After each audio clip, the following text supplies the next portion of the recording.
When writing lowercase letters in cursive style, always start on the bottom line. To write B, go all the way up, then back down, bounce up again and round, then go back along the letter to add a short tail.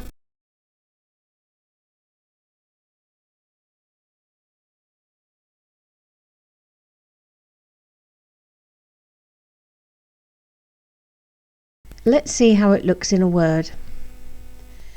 Bin is written like this.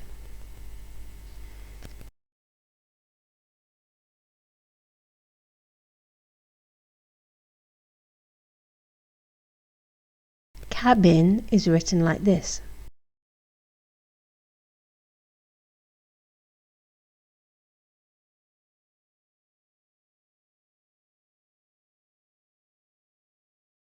Capital letters always start at the top. To write capital B, draw a line down, then from the top make 2 half circles stopping at the bottom.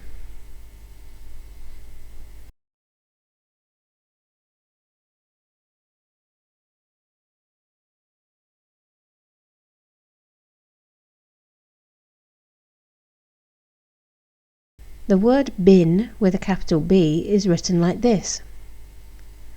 Capital letters never join with the rest of the word.